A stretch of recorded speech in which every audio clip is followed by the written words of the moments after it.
নতুন অভিভাবক পেল খুলনা নগরী। ফল প্রকাশের পরও প্রধান দুই প্রতিদ্বন্দ্বীর পাল্টাপাল্টি অভিযোগ। ভোটের পরিবেশ নিয়ে পর্যবেক্ষকদের সন্তোষ। খুলনা সিটি নির্বাচনের ফল প্রত্যাখ্যান বিএনপির। প্রধান নির্বাচন কমিশনারের পদত্যাগ দাবি। দলটির জন্য আগামীতে আরো বড় পরাজয় অপেক্ষা করছে মন্তব্য আওয়ামী লীগের। এবং নানা শঙ্কা কাটিয়ে গাজীপুর সিটি নির্বাচনের তারিখ ঘোষণা হলেও চ্যালেঞ্জের মুখে প্রচার কার্যক্রম। ভোটারদের ধরে রাখতে কৌশলী মেয়র প্রার্থীরা।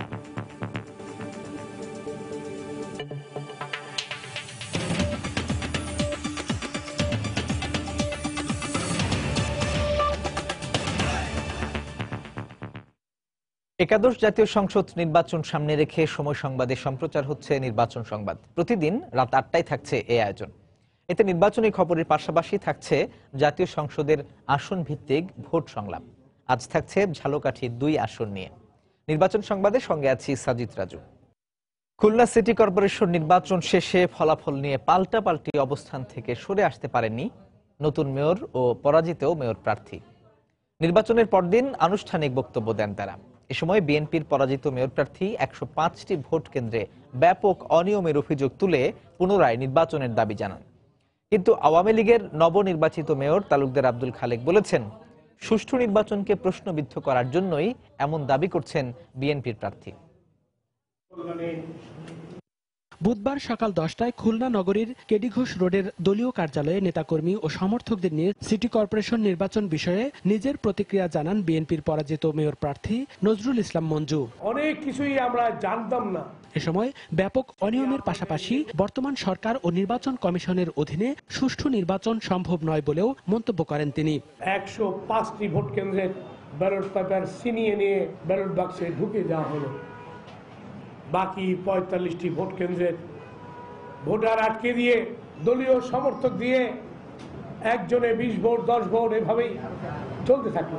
এই সরকারের অধীনে অবাধ সুষ্ঠু নির্বাচন হয় কিনা, আর এই ইসি অবাধ সুষ্ঠু নির্বাচনের সক্ষমতা রাখে কিনা। সরকারও হেরেছে, ইসিও হেরেছে। এদিকে নগরপিতা নির্বাচন করায় ভোটারদের প্রতি কৃতজ্ঞতা জানিয়ে প্রেস ক্লাবে সংবাদ সম্মেলন করেন নবনির্বাচিত মেয়র আওয়ামী লীগের তালুকদার আব্দুল খালেক। এ সময় পরাজিত হওয়ায় নির্বাচনকে প্রশ্নবিদ্ধ করতেই বিএনপি প্রার্থী অনিয়মের অভিযোগ তুলছেন বলে মন্তব্য করেন নগরীর নতুন মেয়র। আমি ৫ বছর সফলভাবে কাজ করার পর আমি কিন্তু সেই নির্বাচনে আমাদের প্রতিপক্ষরা কিন্তু সারাদিন একই কথা বলছে, সুষ্ঠু নির্বাচন হচ্ছে না, বল বলছে। আজকে যে কথাগুলো বলতেছে সেদিনও কিন্তু সেই কথাগুলো বলছে, কিন্তু সেদিন তাদের অনুকূলে রায় দেওয়ার পরে এরপর আর কোনো কথা বলে। অর্থাৎ জয়লাভ করলে সব ঠিক আছে, কিন্তু জয়লাভ না করলে যে নির্বাচন সুন্দর হয় না, নির্বাচন বিতর্কিত সেই কথাগুলো তারা সবসময় বলে, এখনো তারা বলে যাচ্ছে। প্রথমবারের মতো দলীয় প্রতীকে খুলনা সিটি কর্পোরেশন নির্বাচনে নগরপিতা হওয়ার লড়াইয়ে প্রতিদ্বন্দ্বিতা করেন ৫ জন প্রার্থী। নগরীর ৩১টি ওয়ার্ডের কাউন্সিলর পদে আওয়ামী লীগ ১৩টি, বিএনপি ১০টি এবং ৭টিতে স্বতন্ত্র প্রার্থী জয়লাভ করেন। এছাড়া সংরক্ষিত নারী কাউন্সিলর পদে ৭টিতে আওয়ামী লীগ ও ৩টিতে স্বতন্ত্র প্রার্থী জয়লাভ করলেও বিএনপির কোনো নারী কাউন্সিলর জয়লাভ করেননি। সময় সংবাদ, খুলনা। খুলনা সিটি কর্পোরেশন নির্বাচনের ফলাফল প্রত্যাখ্যান ও প্রধান নির্বাচন কমিশনারের পদত্যাগ দাবি করে বিএনপির সিনিয়র যুগ্ম মহাসচিব রুহুল কবির রিজভী দাবি করেছেন, শতকরা ৬৫% নয়, সিটি নির্বাচনে ৩০ ভাগেরও কম ভোটারের উপস্থিতি ছিল।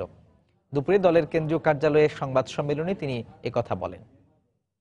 নির্বাচন কমিশন বলেছে যে ভোটারদের উপস্থিতি ছিল ৬৫% উপরে, কিন্তু মূলত সেখানে ভোটার উপস্থিতি ছিল ৩০%-রও কম। আমি দলের পক্ষ থেকে গতকালের খুলনা সিটি কর্পোরেশন নির্বাচনের ফলাফল প্রত্যাখ্যান করছি এবং প্রধান নির্বাচন কমিশনের পদত্যাগ দাবি করছি। দেশনেত্রীর শারীরিক অবস্থা ক্রমাগত অবনতিশীল। সরকারের নিয়োগকৃত চিকিৎসকদের পরামর্শ অনুযায়ী কোনো ব্যবস্থা গ্রহণ করা হয়নি। দেশনেত্রী বেগম খালেদা জিয়ার কোনো রূপ ক্ষতি হলে সরকার কোনোভাবেই রেহাই পাবে না। এদিকে খুলনা সিটি নির্বাচনের ফলাফলের মধ্য দিয়ে প্রমাণ হয়েছে আওয়ামী লীগের জনপ্রিয়তা দেশের অন্যান্য অঞ্চলের মতো খুলনাতেও বেড়েছে। দুপুরে রাজধানীর ধানমন্ডিতে আওয়ামী লীগ সভানেত্রীর কার্যালয়ে সংবাদ সম্মেলনে একথা বলেন দলের সাধারণ সম্পাদক ওবায়দুল কাদের। এ সময় তিনি আরো বলেন, বিএনপির জন্য আগামীতে আরো বড় পরাজয় অপেক্ষা করছে। দেশের অন্যান্য অঞ্চলের মতো খুলনাতেও আওয়ামী লীগের ভোট বৃদ্ধি পেয়েছে। বিশেষ করে তরুণ ও নারী ভোটাররা আওয়ামী লীগ সরকারের উন্নয়নের পক্ষে রায় দিয়ে যাচ্ছে। বিএনপি নেতৃবৃন্দের বোঝা উচিত এতিমের টাকা আত্মসাৎকারী, অর্থ পাচারকারী, দুর্নীতিবাজ, চিহ্নিত লুটেরাদের দল বিএনপি জনবিচ্ছিন্ন হয়ে পড়ছে। তাদের জন্য আরো বড় পরাজয়ের পরিণতি হয়তো অপেক্ষা করছে। খুলনা সিটি কর্পোরেশনে সুষ্ঠু ও উৎসব মুখর নির্বাচন হয়েছে দাবি করে আওয়ামী লীগের যুগ্ম সাধারণ সম্পাদক মাহবুবুল আলম হানিফ বলেছেন, ভোটে হেরে বিএনপি মিথ্যাচার শুরু করেছে। সকালে জাতীয় প্রেস ক্লাবে এক অনুষ্ঠানে বক্তব্য রাখেন তিনি। এ সময় তিনি আরো বলেন, খুলনার নির্বাচনে আওয়ামী লীগের জনপ্রিয়তা প্রমাণিত হয়েছে। অবাধ, সুষ্ঠু, উৎসব মুখর পরিবেশে নির্বাচন হয়েছে। নির্বাচন তফসিল ঘোষণার পর থেকে নির্বাচন শেষ হওয়া পর্যন্ত এই খুলনা মহানগরে উৎসবের কোন ঘাটতি ছিল না। গতকাল থেকেই বিএনপির কেন্দ্রীয় অফিস থেকে বসে একের পর এক নানান মিথ্যাচার করে আসছে। যদিও বিএনপি নামক এই দলটি এখন মিথ্যাবাদের দলে পরিণত হয়ে গেছে। একদিকে দুর্নীতিবাজ, সন্ত্রাসী, আর এখন হয়ে গেছেন মিথ্যাবাদী দল। নির্বাচন সংবাদে আরো থাকছে, 10 বছর ধরে আওয়ামী লীগের দখলে ঝালকাঠি 2 আসন। জাতীয় নির্বাচনে একক প্রার্থী চূড়ান্ত করায় বিএনপির বড় চ্যালেঞ্জ।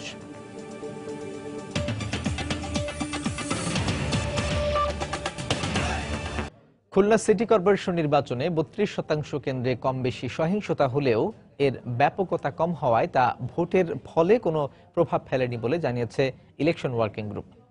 দুপুরে জাতীয় প্রেস ক্লাবে এক সংবাদ সম্মেলনে নির্বাচন সম্পর্কিত বিভিন্ন তথ্য তুলে ধরে প্রতিষ্ঠানটি।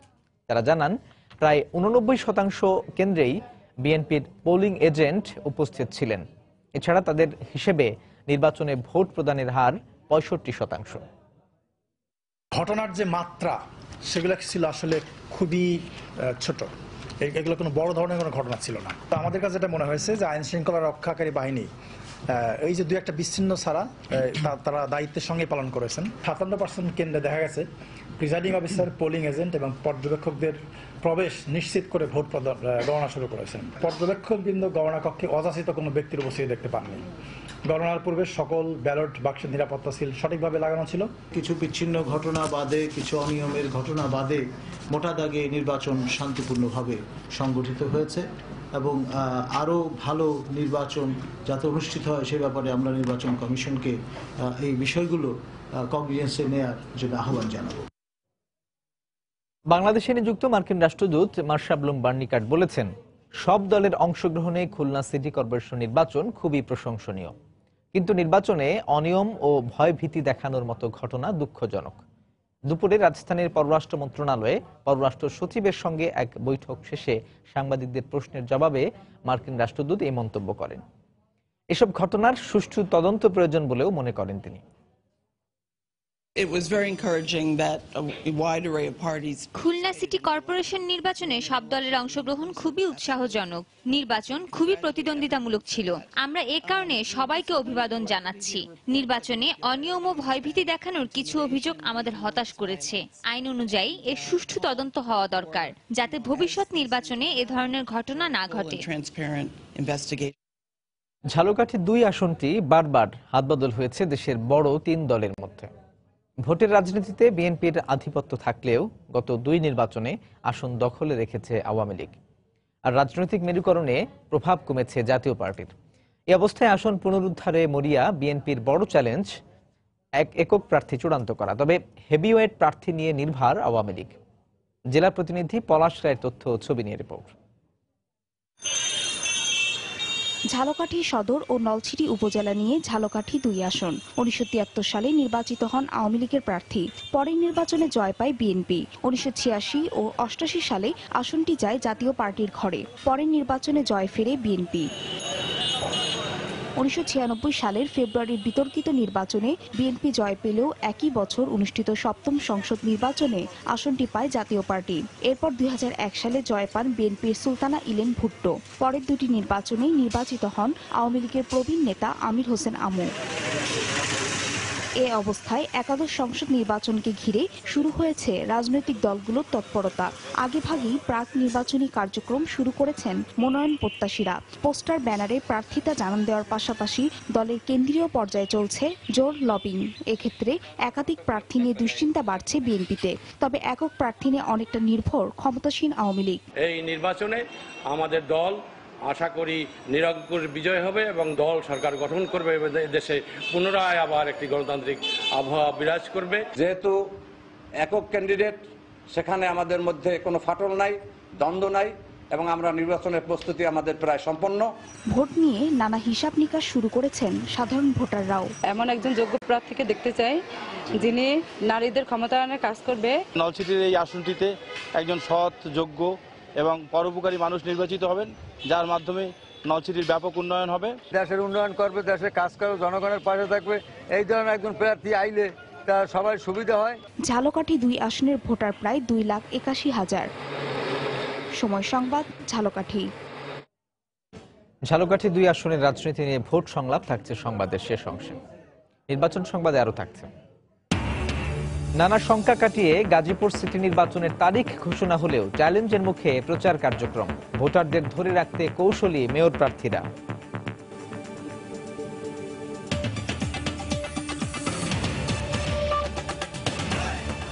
বিশুদ্ধ ব্রাশের তৈরি সর্বোৎকৃষ্ট ভাল্ব আরএফএল বাথরুম ফিটিংস। ভালো চেনেন, ভালো কেনেন। আগামী জাতীয় নির্বাচন নিয়ে সিলেটের প্রতিটি সংসদীয় আসনে চলছে ভোটের আলোচনা। পাড়া মহল্লা, অলিতে গলিতে সবখানেই ভোটের আমেজ। ভোট নিয়ে ভাবনার কথা জানাতে এই মুহূর্তে সিলেটের কিন ব্রিজ এলাকায় আছেন রিপোর্টার আব্দুল আহাদ। সরাসরি যাচ্ছি তার কাছে। আব্দুল আহাদ, ধন্যবাদ। আজ নির্বাচন নিয়ে কথা বলবো সিলেটের একজন সাংবাদিক, একজন ব্যবসায়ী এবং একজন লেখকের সাথে। আপনারা জানেন যে সিলেট 1 আসনটি হচ্ছে অত্যন্ত মর্যাদাপূর্ণ আসন। একটি কথা কথিত আছে যে এই আসনে যে দলের প্রার্থী নির্বাচিত হয় জাতীয় নির্বাচনে, সেই দলই সরকার গঠন করে এবং স্বাধীনতার পর থেকে এই বিষয়টি এখনো পর্যন্ত হয়ে আসছে। আমি কথা বলবো বিষয়টি নিয়ে। প্রথমেই আমার সাথে আছেন সিলেট প্রেস ক্লাবের সাবেক সাধারণ সম্পাদক এবং দৈনিক সিলেটের ডাকের চিফ রিপোর্টার মোহাম্মদ সিরাজুল ইসলাম। আপনি কি মনে করছেন, এই আসন যেহেতু অত্যন্ত মর্যাদাপূর্ণ আসন, এই আসনের ইলেকশনটা কিভাবে হওয়া উচিত? ধন্যবাদ আহাদ, সময় টেলিভিশনকে ধন্যবাদ এই অনুষ্ঠান আয়োজনের জন্য। আপনি আগেই বলেছেন যে সিলেট 1 আসনটি হচ্ছে অত্যন্ত মর্যাদাপূর্ণ আসন এবং এই আসনে হজরত শাহজালাল রহমতুল্লাহি এবং হজরত শাহপরান রহমতুল্লাহি শাহিদ আছেন এবং প্রতিটি রাজনৈতিক দলই এই আসন থেকে তাদের নির্বাচনী কার্যক্রম শুরু করে। এর মধ্যে আমাদের মাননীয় প্রধানমন্ত্রী নির্বাচনী কার্যক্রম শুরু করেছেন, জাতীয় পার্টির চেয়ারম্যান এইচ এম এরশাদও নির্বাচনী কার্যক্রম শুরু করেছেন। আমরা যেটা বলতে চাই যে এই আসনটি সিলেট যেহেতু সিলেটের সবচেয়ে প্রমিনেন্ট আসন এবং এই আসন থেকে যারাই নির্বাচিত হয়, আপনি যেটা আগে বলছিলেন, সেই যে ব্যক্তি নির্বাচিত হন বা যে দল নির্বাচিত হয় সে দলই সরকার গঠন করে।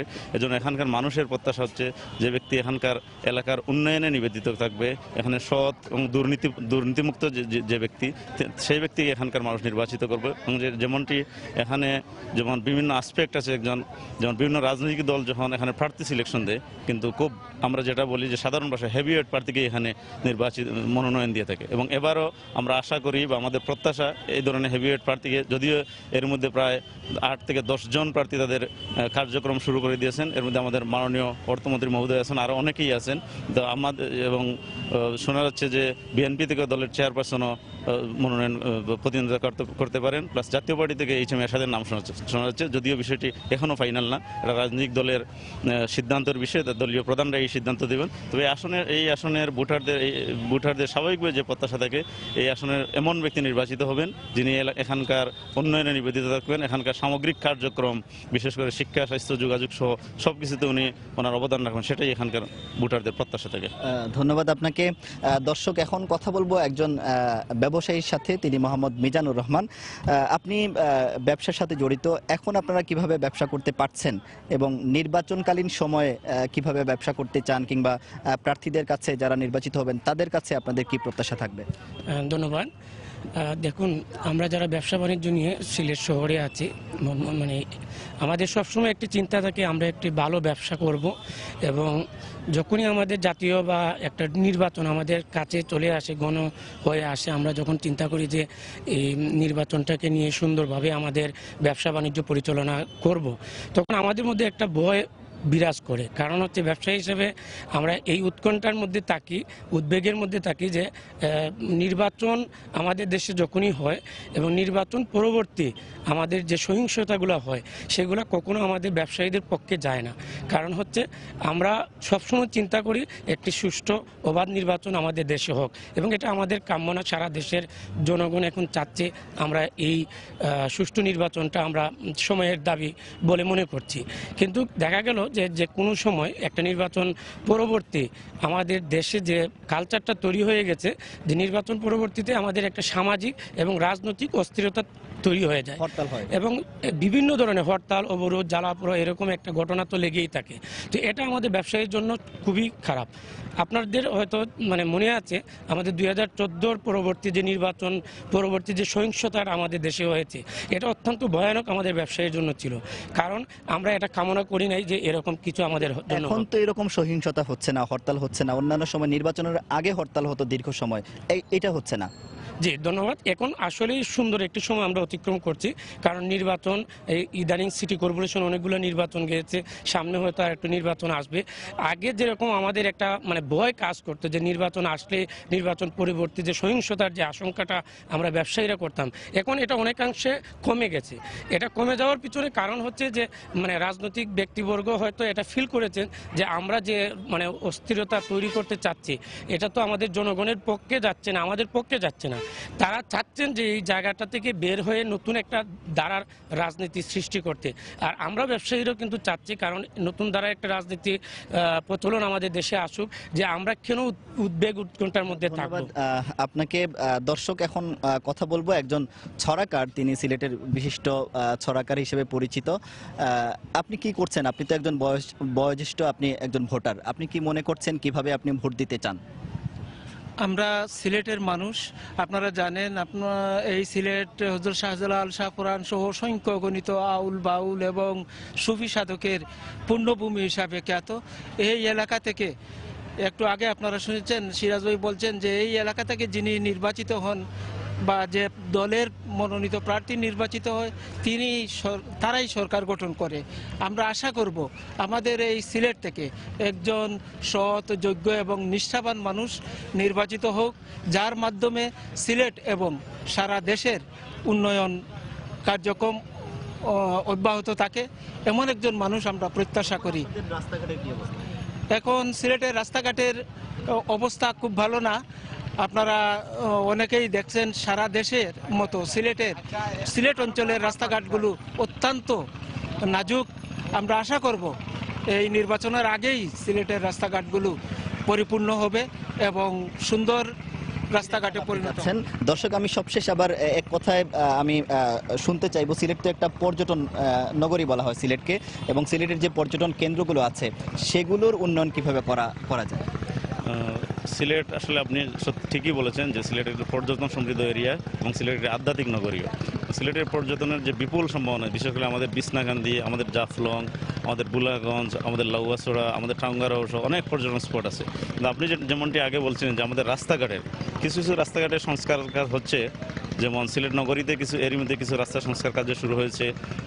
সহজের পক্ষ থেকে বলা হয়েছে যে জাফলং রাস্তার সংস্কার কাজ করা হবে, কোম্পানিগঞ্জের রাস্তার সংস্কার হচ্ছে, সুনামগঞ্জের কিছু অংশ হচ্ছে।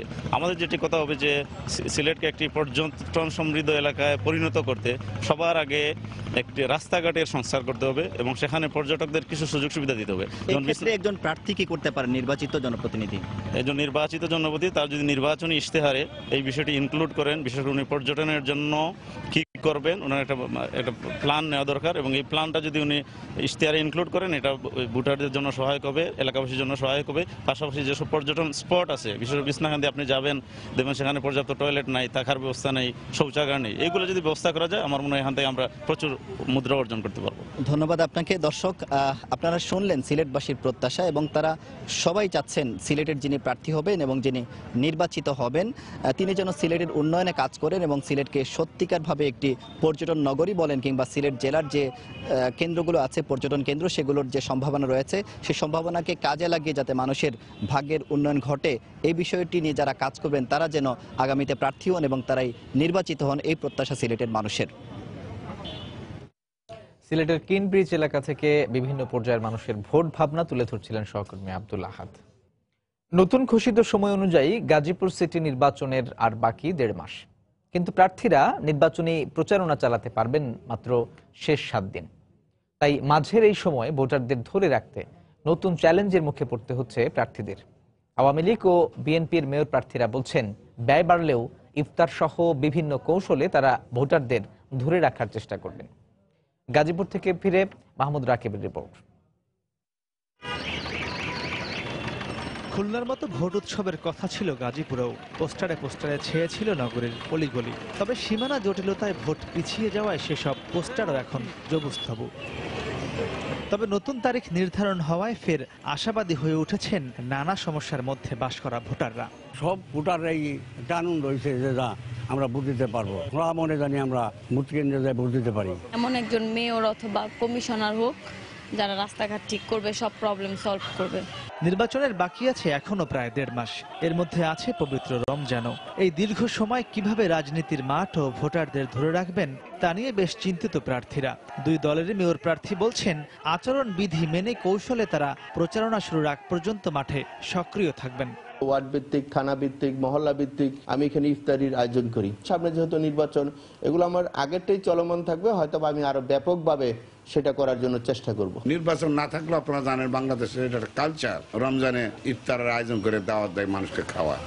আমি তো তাদের এই এলাকার নাগরিক, আমিও তো একজন দাওয়াত পেতে পারি এবং আমার উপস্থিতি সেখানে কোনো অপরাধ নয়। আমি এলাকাতে চলাফেরা করবো, যাব, এটাই তো কৌশল। নতুন তারিখ ঘোষণার কারণে নির্বাচনী খরচ বেড়ে গেলেও তা নিয়ে আপাতত ভাবতে চান না প্রধান 2 মেয়র প্রার্থী। নির্বাচনে জয় নিয়েই এখন তাদের সব ভাবনা। বাংলাদেশের মধ্যে সবচেয়ে একটা ব্যয়বহুল নির্বাচন হয়ে যাচ্ছে, কারণ আপনারা জানেন 2 দিক দিয়ে আমরা ক্ষতিগ্রস্ত। বর্ষাকাল, বৃষ্টি হচ্ছে প্রতিদিন, অর্থ এবং শারীরিক শক্তি সবকিছু মিলিয়ে কষ্ট হলো, সেই কাজটি করতে চাই, কারণ এখানে লক্ষ লক্ষ মানুষকে সেবা দিতে চাই। ব্যয় বেড়েছে, তবু আমরা আনন্দিত যে নির্বাচন হচ্ছে এবং জনগণ নির্বাচনে অংশগ্রহণ করে ভোট দেবে। দলের কর্মীদের বিরুদ্ধে মিথ্যা মামলা দায়ের করে হয় পুলিশ দ্বারা হয়রানি করা হচ্ছে। হঠাৎ করে নির্বাচন স্থগিত হয়ে যাওয়ার কারণে প্রার্থীদের পাশাপাশি গাজীপুরের ভোটাররা অনেকটা নিরাশ হয়ে পড়েছিলেন। তবে নতুন তারিখ ঘোষণার মধ্য দিয়ে ফের উৎসবমুখর পরিবেশে প্রচারণা ও সুষ্ঠুভাবে ভোট গ্রহণের মাধ্যমে আবারও গাজীপুরবাসীর জন্য উন্নয়ন বান্ধব মেয়র ও কাউন্সিলর নির্বাচিত করার পথ সুগম হলো। মাহমুদ রাকিব, সময় সংবাদ, গাজীপুর। নির্বাচন সংবাদে প্রতিদিনই আমরা চেষ্টা করছি দেশের প্রতিটি সংসদীয় আসনের স্থানীয় রাজনীতি সম্পর্কে আপনাদের জানাতে। আজ থাকছে ঝালকাঠির 2 আসন নিয়ে ভোট সংলাপ।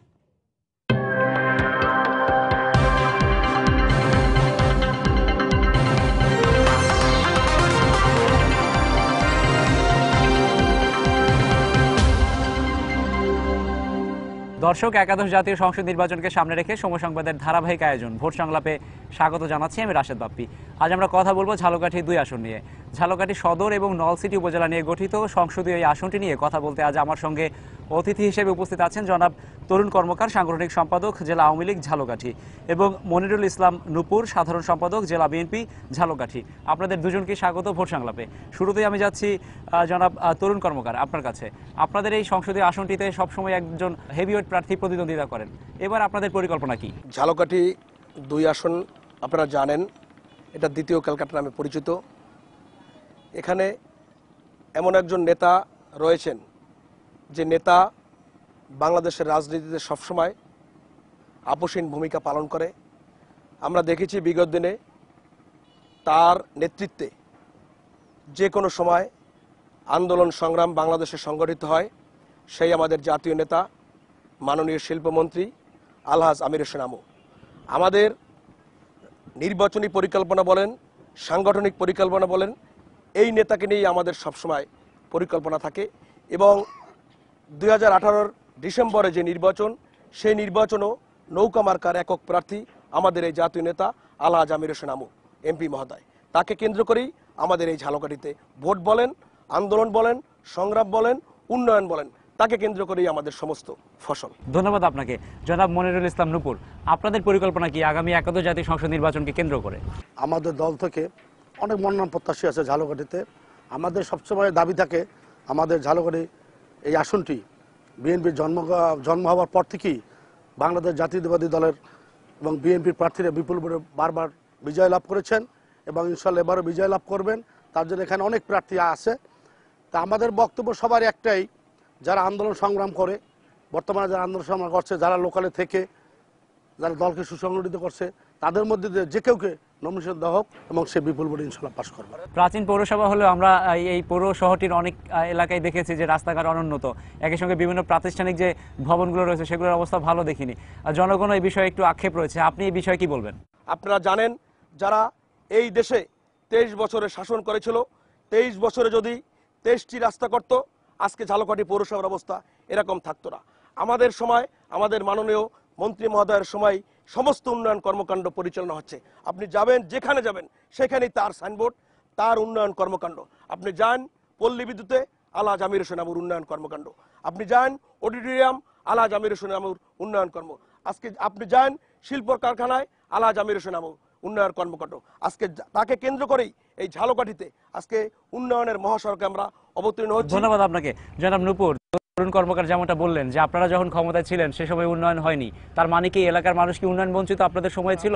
ব্যক্তি আমির হোসেন আমু, হ্যাঁ, একটা উন্নয়ন সে বলুক যে এইটা ব্যক্তিগতভাবে অন্য ডিস্ট্রিক্টে নাই, পিরোজপুর নাই, ভোলা নাই, পটুয়াখালী নাই, আমরা বরিশালে লাগে বিবেকী সরলায় তুলনা দেবো না, এইটা করছে।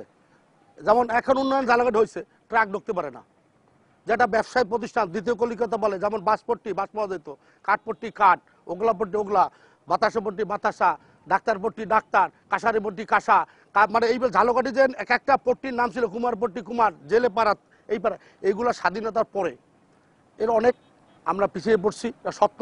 তাদের নতুন কারখানা হয় নাই। উন্নয়নের মেন কি? উন্নয়নের হয়েছে বিদ্যুৎ, পাওয়ার। পাওয়ার যদি ঠিক মতো না থাকে তাহলে মিল কারখানা কি চলতে পারে? আজকে দেয় বিদ্যুতের একটা সাবস্টেশন পাশ হয়ে আছে, কিন্তু এই সাবস্টেশনটা হবে, করবে কাজ, এই 2 বছর পাশ হন না, এই আর উদ্যোগ নাই। নূপুর, আপনাকে ধন্যবাদ। জনাব তরুণ কর্মকার, এ প্রসঙ্গে আপনার মতামত কি? আরো কি করার আছে ঝালকাঠিকে কেন্দ্র করে? আজকে বিনয়কাঠি থেকে যান, সেখানে যে উন্নয়ন, রাস্তাঘাটের উন্নয়ন, আপনি নলসিটিতে যান, যে উন্নয়ন বিগত 23 বছরে যারা ক্ষমতায় ছিল তারা যদি ওখানে ইটের সামান্যতম ব্যবস্থা করত, আজকে আমাদের মাননীয় মন্ত্রী মহোদয় এখানে সোনার পুরি বানাতে পারত। আজকে যদি নূপুর ভাইরা সেই সময় তাদের যারা এমপি ছিল তাদের সময় যদি সঠিকভাবে উন্নয়ন কর্মকাণ্ড পরিচালনা করতে পারতেন, আজকে আমাদের সমস্ত কিছু মাথায় নিতে হতো না।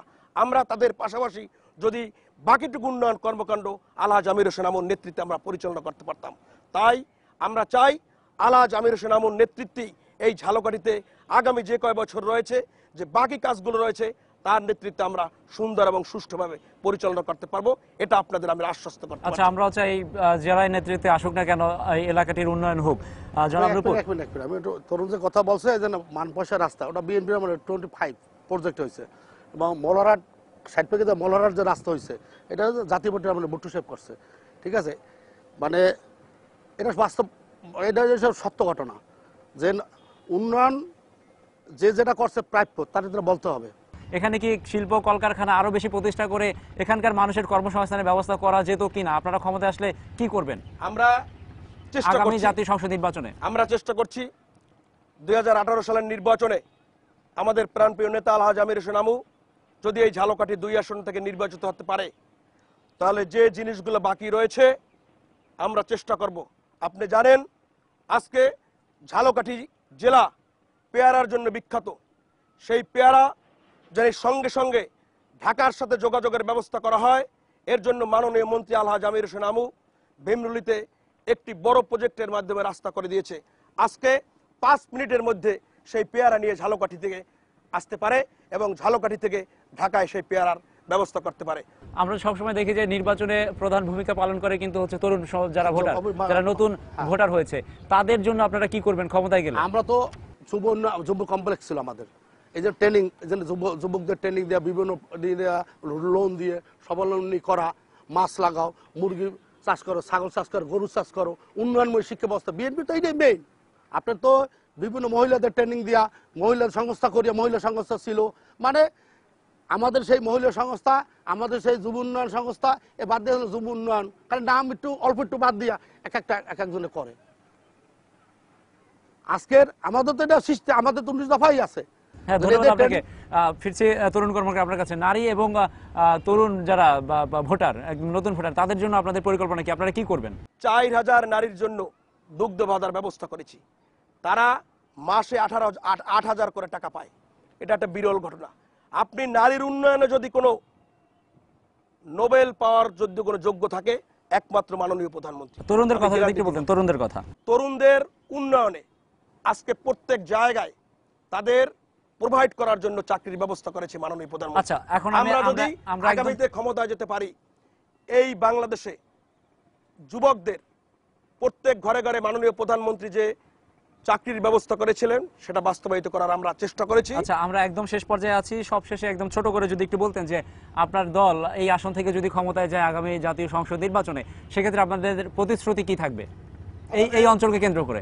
মাননীয় শিল্পমন্ত্রী মহোদয় যদি 2018 সালের নির্বাচনে আবার জয়ী হতে পারে, এই ঝালকাঠিতে 5 বছরের মধ্যে নবুর ভাই যে কথা বলেছে যে উন্নয়ন কর্মকাণ্ড তো বাকি রয়েছে, এই 5 বছরের মধ্যে আমরা এই ঝালকাঠিতে আবার যে পুরানো ঐতিহ্য, সেই পুরানো ঐতিহ্য আমরা ফিরিয়ে দিতে পারবো।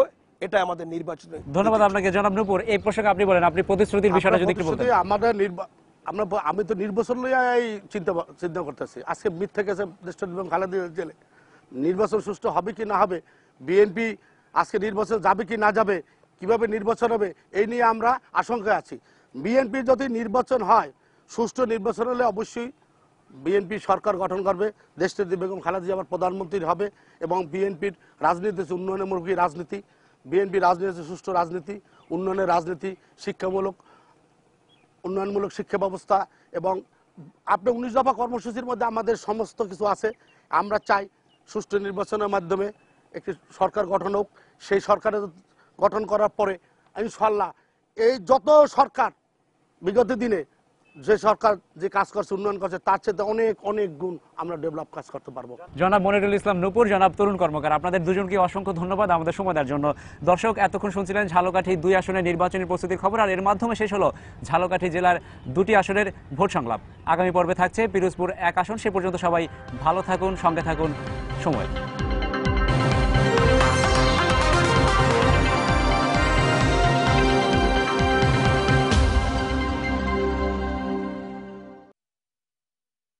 দেখছিলেন ভোট সংলাপ। এ পর্যায়ে শিরোনামগুলো জানিয়ে দিচ্ছি আরো একবার।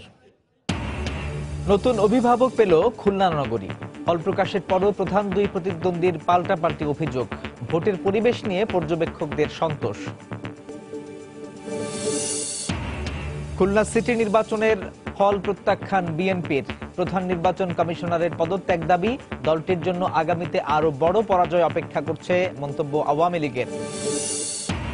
এবং নানা শঙ্কা কাটিয়ে গাজীপুর সিটি নির্বাচনের তারিখ ঘোষণা হলেও চ্যালেঞ্জের মুখে প্রচার কার্যক্রম। ভোটারদের ধরে রাখতে কৌশলী মেয়র প্রার্থীরা।